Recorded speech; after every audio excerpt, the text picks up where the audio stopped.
cara kita baca Al-Quran.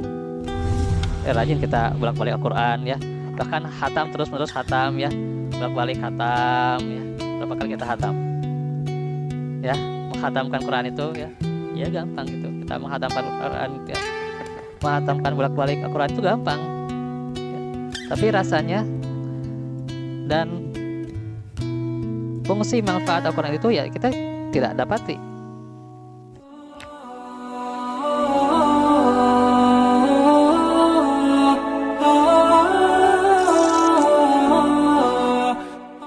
Alhamdulillah,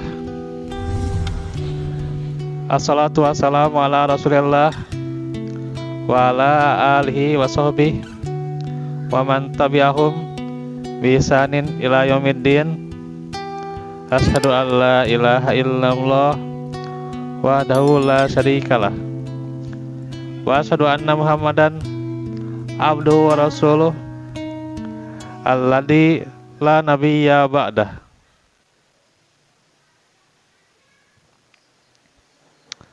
Pemirsa Bincang Syiar Hijrah TV, assalamualaikum warahmatullahi wabarakatuh. Alhamdulillah, pada malam ini kita bertemu lagi di dalam podcast yang saat ini masih di rumah sahabat kita dengan suasana yang sangat berbeda. Tentunya kita bersyukur pada hari ini dalam keadaan sehat walafiat serta berbagai nikmat yang Allah berikan kepada kita. Nikmat sehat waktu kita, kemudian juga pandangan, pendengaran, semua nikmat yang tak bisa dihitung jumlahnya. Serta tentunya nikmat yang paling pentingnya Islam dan iman, yang itu menghasilkan hidayah dan bisa menjadi taufik bagi kita agar konsisten di dalam kebersamaan kita dengan Al-Quran. Mirsa yang dirahmati Allah Subhanahu wa Ta'ala, tentunya setiap mukmin, termasuk juga ikhwatu fillah yang mendengarkan, termasuk pula setiap orang itu ingin bercita-cita menjadi orang yang bahagia. Namun tentunya kebahagiaan yang kita miliki terkadang hanyalah kebahagiaan yang semu, kebahagiaan yang fana, kebahagiaan yang berujung. Sehingga terkadang di dalam menyikapi kehidupan ini kita sering tidak berbahagia dan juga kurang rasa bersyukur pada Allah. Maka tentunya di dalam Al-Quran, di dalam syariat Islam yang mulia ini, kita dibimbing agar memiliki kebahagiaan yang sejati, yang hakiki, bukan hanya di dunia ini saja, tapi nanti di akhirat.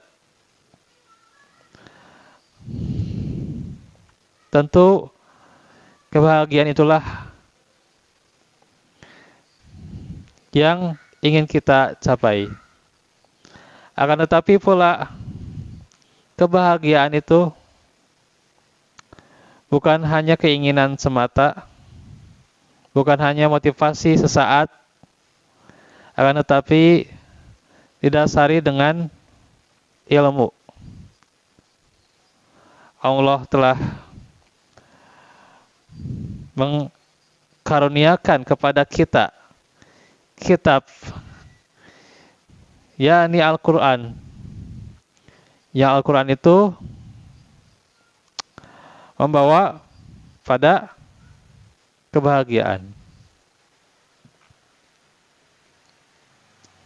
Karenanya nanti di hari kiamat kelak, manusia itu ada dua. Ada orang yang di dalam surah Hud dikatakan, faminhum syaki, ada yang celaka, wasa'id, dan ada yang bahagia. Tentunya kita ingin bahagia, ya. Tidak ingin celaka. Cuman bahagia kita itu sudahkah pada dasar yang sebenarnya kebahagiaan yang sejati yang ingin kita capai, atau hanyalah motivasi belaka, keinginan saja? Kemudian ya bahagia itu yang penting hati senang gitu ya. Hati senang. Ya. Kalau dulu dikatakan ya hati senang walaupun tak punya uang gitu ya gitu. Ya, atau yang penting diri kita yang gembira ya. Nah itu. Di dalam dunia ini tentu yang namanya kebahagiaan itu tak mesti ya dengan yang zahir. Kalau orang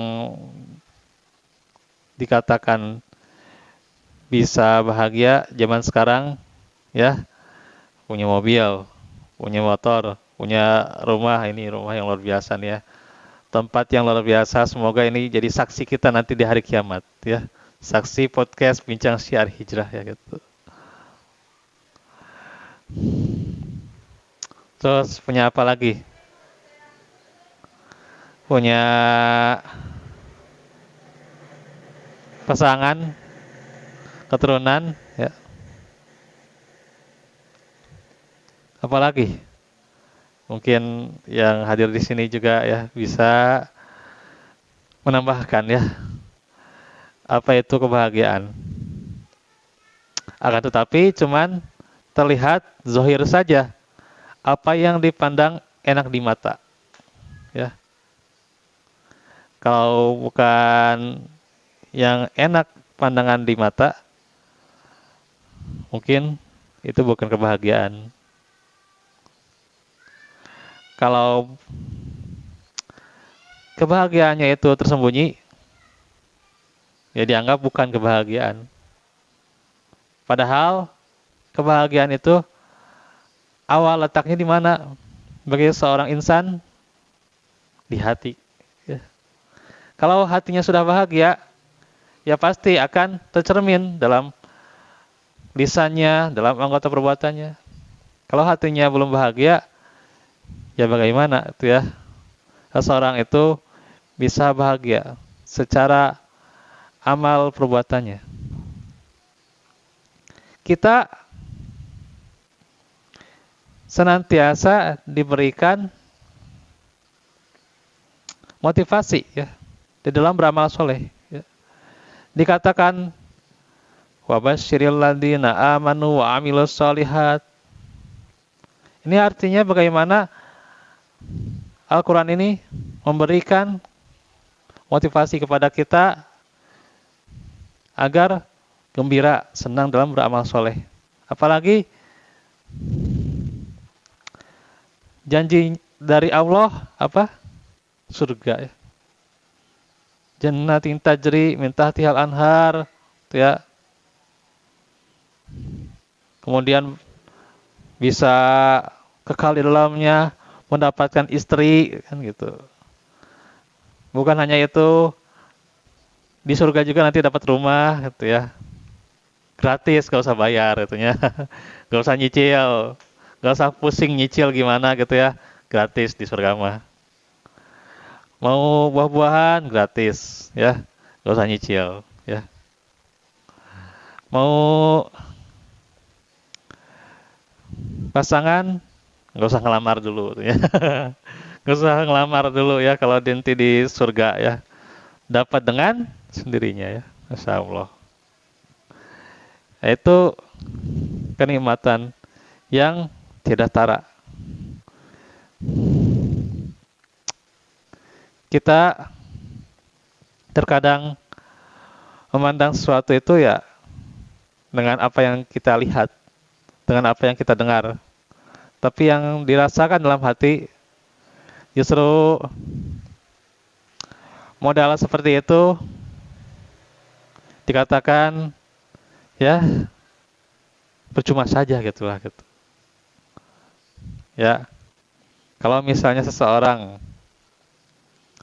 datang ke sini gitu ya dengan membawa kendaraan, berbeda dengan ketika berjalan kaki. Orang lebih semangat yang mana?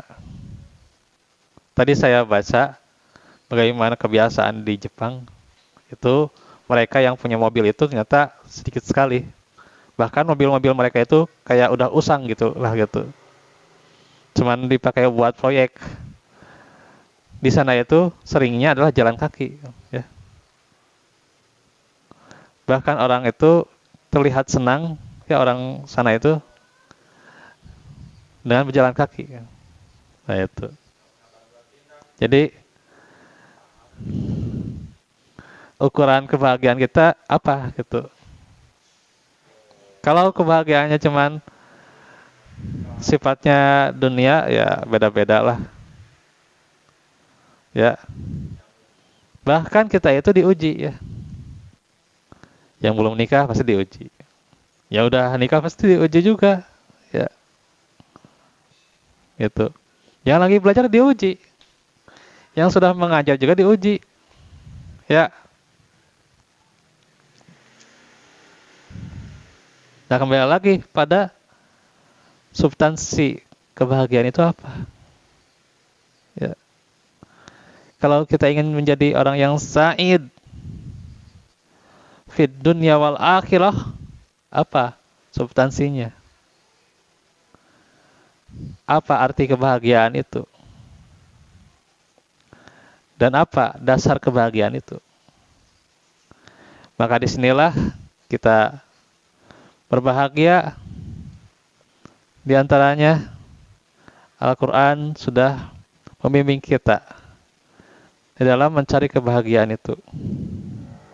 Ini ada tulisan, cuman agak panjang kalau saya jelaskan semua. Hanya saya ingin utarakan apa yang menjadi saya ringkas itu ya. Bahwa bagaimana bahagia bersama Al-Quran tentunya adalah dasar kebahagiaan yang terbaik. Bahwa Al-Quran Al-Karim itu kitab suci yang jelas bagaimana sebagai petunjuk rahmat ya, hudan wa rahmah ya, petunjuk rahmah. Terkadang Allah juga katakan pada hamba-hambanya yang khusus dari orang-orang yang beriman.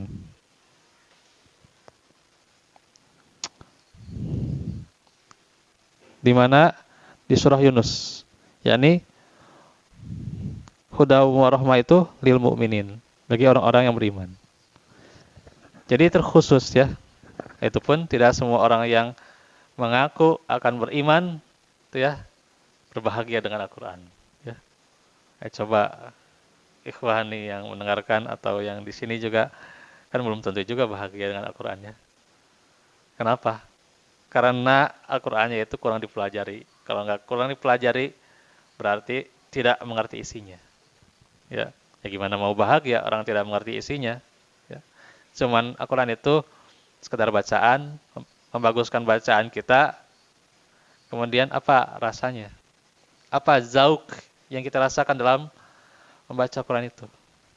Kan? Apakah hanya sekedar bacaan? Kan tidak. Ya. Harus membuahkan pemahaman dan bagaimana pengamalan. Dan nantinya kita ajarkan juga pada generasi kita.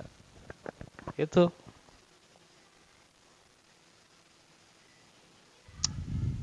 Karenanya Al-Quran juga diantaranya sebagai basyiron, ya, pemberi kabar gembira, tuh. Wa naziron, dan pemberi peringatan. Apa yang disampaikan oleh Nabi Muhammad SAW di dalam 14 abad, ya, 14 abad yang lalu, itu adalah sebagai basyiron dan juga naziron. Untuk kita sebagai orang yang beriman, maka basyiron itu ya, kabar gembira. Cuma pertanyaannya, kita sudah bergembira belum? Ya. Kita sholat ya 5 waktu nih. Udah gembira belum sholat 5 waktu? Sudahkah kita mengungkapkan rasa gembira itu? Itu ya. Kita baca Al-Quran, sudah gembira belum? Ya. Ungkapkan rasa kegembiraan itu? Ya. Atau kita dengan hati yang qanaah? Apakah hati yang qanaah itu bisa kita dawamkan agar kita merasa bahagia? Kenyataannya kan susah ya. Dan jarang sekali gitu ya. Ya mungkin segelintir orang yang bisa di dalam konsisten berbahagia ini ya. Artinya ya berasal dari mana bahagia itu? Berasal dari kita sendiri. Kita sendiri yang tentunya berbahagia, kemudian juga berdasarkan Al-Quran. Dan Allah lah yang membimbing kita agar bahagia dunia dan akhirat. Itulah hakikat kebahagiaan sejati. Ya.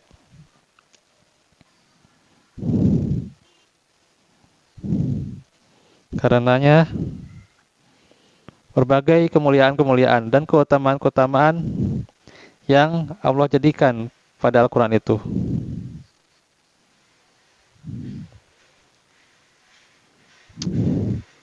bahwa Al-Quran itu fala yadilu wala yasqa ya. Kita tidak akan tersesat dan tidak akan apa? Yasqa, tidak akan sengsara.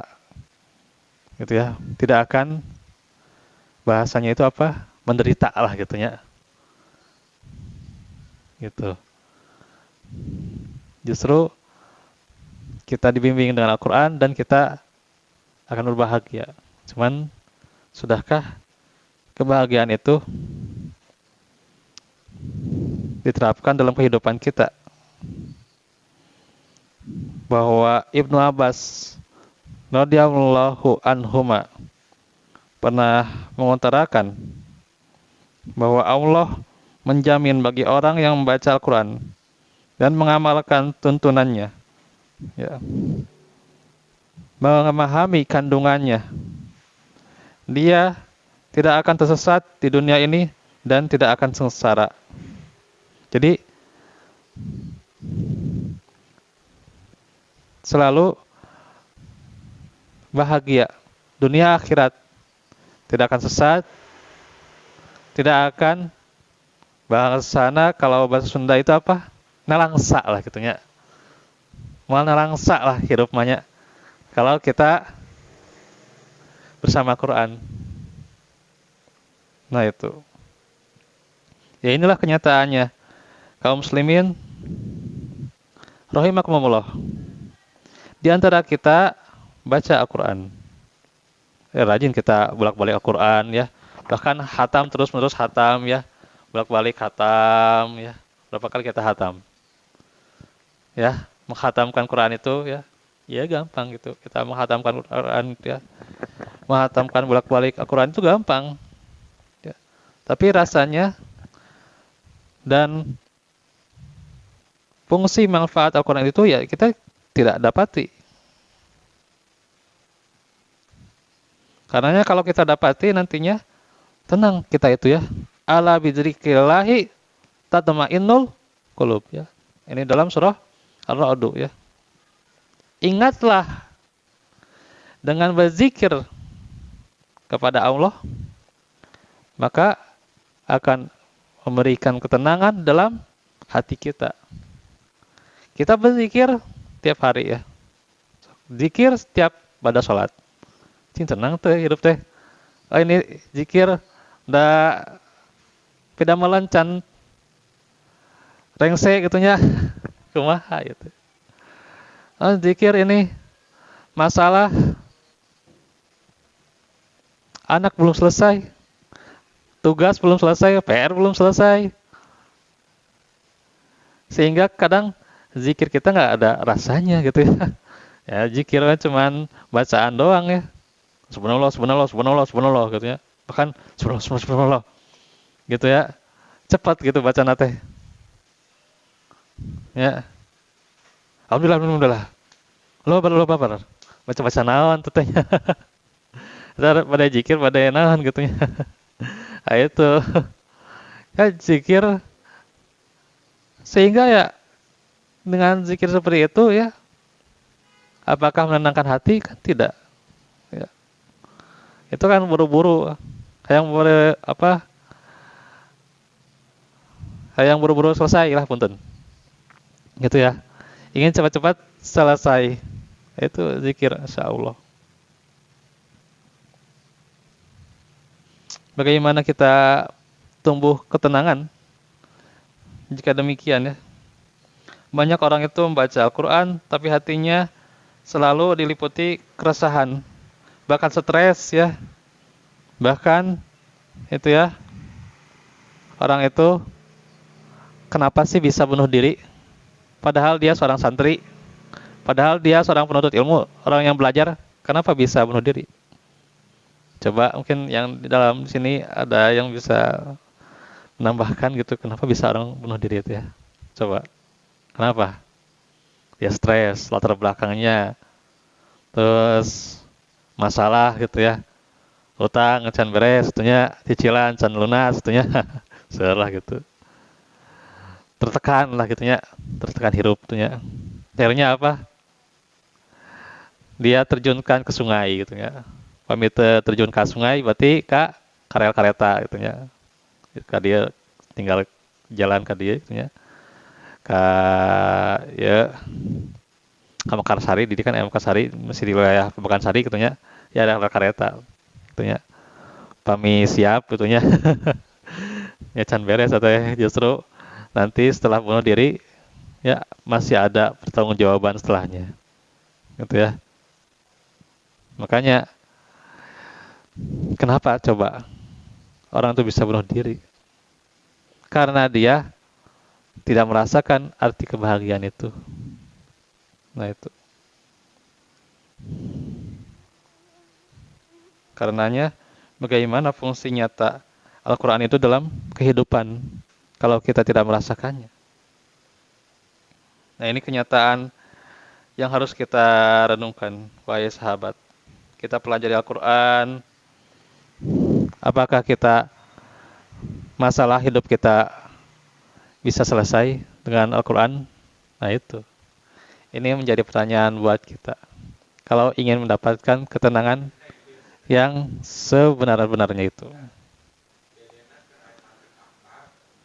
Al-Quran diturunkan bukan hanya sekedar dibaca huruf-hurufnya, ya, dibolak-balik, atau hanya sekedar bisa ditamatkan, ya, dihatamkan. Berapa kali hatam? Coba ini ikhwah di bulan Ramadan, sok. Ada yang 2 kali, 3 kali hatam, ya. Bahkan ada yang 5 kali gitu ya hatam, luar biasa, ya. Tapi apa hasilnya setelah Ramadan? Ya, justru setelah Ramadan malas lagi, tuh ya, malas lagi, futur lagi. Tadinya sholat tepat waktu, ini malah sholatnya telat-telatan. Tadinya baca Al-Quran, malah justru tidak ada bacaan Al-Quran dalam sehari pun, tuh ya. Tadinya saumnya, ya, bahkan dia rajin sahurnya, ya, gimana saumnya itu juga kan tetap tidak bisa menjaga perkataan dan perbuatannya dari hal-hal yang lago, ya, yang sia-sia. Masya Allah, lisannya juga tidak bisa dijaga lagi, itu ya. Perbuatannya kepada makhluk, kepada manusia tidak bisa dijaga lagi. Nah itu. Terus buat apa Al-Quran kita tamatkan gitu ya, bolak-balik tiap Ramadan seberapa kali gitu ya. Sedangkan kebaikan-kebaikan yang kita dawamkan di bulan Ramadan habis lagi gitu ya. Atau malah tiada lagi. Malah balik jadi orang yang tadinya berlomba-lomba dalam kebaikan, ini malah ada yang menjadi buruk lagi, ya, buruk dalam amalannya. Masya Allah. Nah itu karenanya kata Ibnu Mas'ud, ya, jangan yang menjadi perhatian salah seorang di antara kalian hanya sekedar menghabiskan surat, sok. Ya. Ini saya sudah habiskan surat anu, menghafal surat anu, gitu ya. Jadi ya ukurannya cuman menghabiskan surat aja, ya. Atau kita misalnya sudah membaca kitab anu, saya udah kitab ini, kitab itu udah tamat, gitu ya. Tapi apa hasilnya? Gitu. Untuk mempercepat bacaan, bahkan kita kadang tuh ya ingin cepat tamat tuh ya. Karenanya Al-Quran itu apa? Tujuannya diturunkan.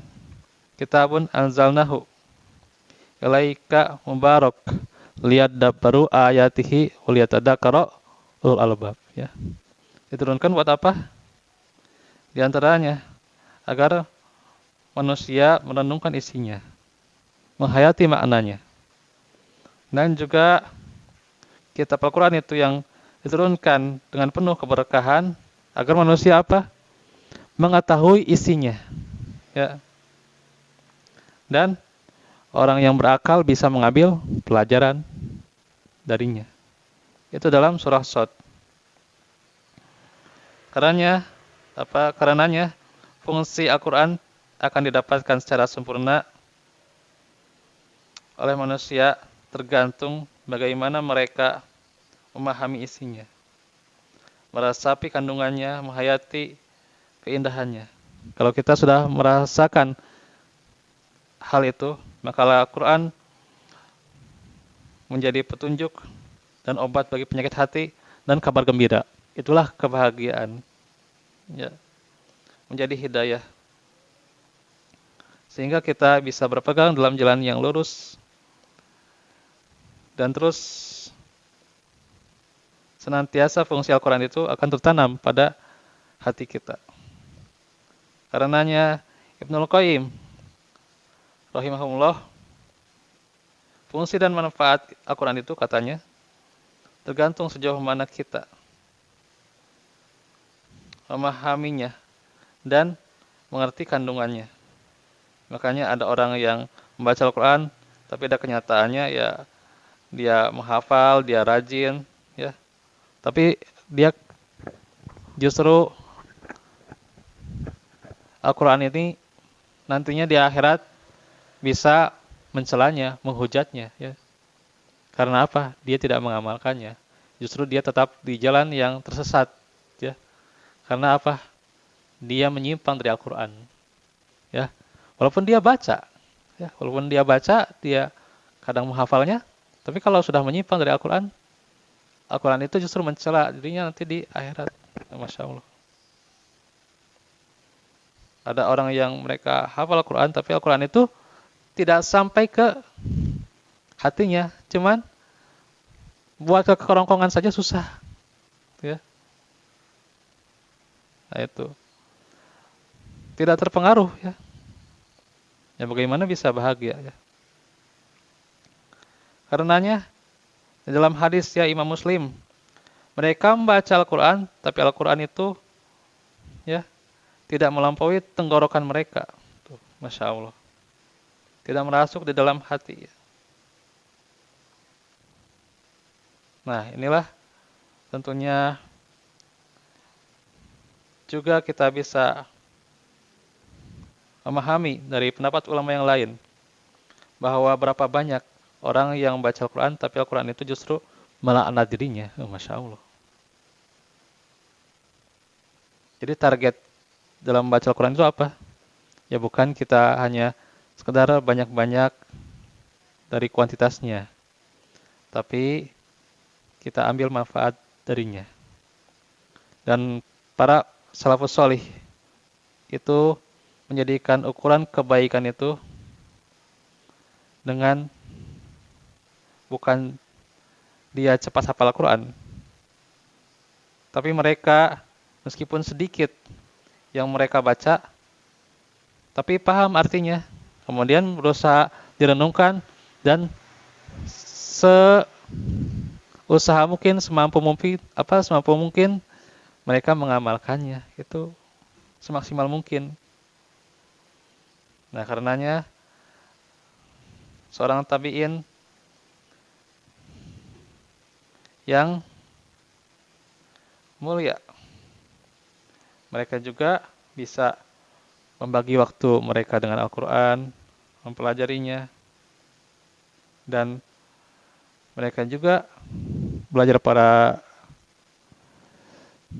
tabi'in itu ya kepada para sahabat, ya. Awalnya hanya 10 ayat, ya. Tidak mesti misalnya langsung tamat Al-Baqarah, ya. 10 ayat dulu, ya. Baru mereka sudah memahaminya, sudah lancar bacanya, sudah lancar pemahamannya, mengamalkannya, barulah mereka pindah gitu. Nah, itulah cara belajar yang benar. Ya, dengan ini dimuliakan oleh Allah Subhanahu wa taala, yakni mengambil manfaat dan fungsi dari Al-Quran itu sendiri. Semoga Allah senantiasa memberikan hidayah kepada kita. Itulah yang bisa disampaikan pada hari ini, agar kita berbahagia dengan Al-Quran. Artinya, kuncinya kembali lagi pada diri kita. Maukah kita memahami isinya, menghayati isinya, menghayati setiap kandungannya, kemudian mengamalkannya. Tentunya kemauan itu berdasarkan pada Al-Quran itu sendiri. Maka terus-menerus kita konsisten di dalam membaca Al-Quran, menghafalnya. Kemudian juga kita pahami isinya, amalkan ayat-ayatnya, kemudian kita ajarkan pada generasi kita. Insya Allah kita akan mendapatkan kebahagiaan yang terbaik di dalamnya. Mungkin itu saja dahulu, kurang lebihnya mohon maaf. Ada salah kata atau ada kata yang berkenan. Semoga senantiasa Allah memberikan taufik kepada kita. Wa'alafu minkum wa barakallahu fikum. Rabbana atina fid dunya hasanah wa fil akhirati hasanah wa qina adzabannar. Rabbana atina fil qur'ani wa lana min suda. Aku lakukan hada wa astaghfirullah li wa lakum. Wassalamualaikum warahmatullahi wabarakatuh.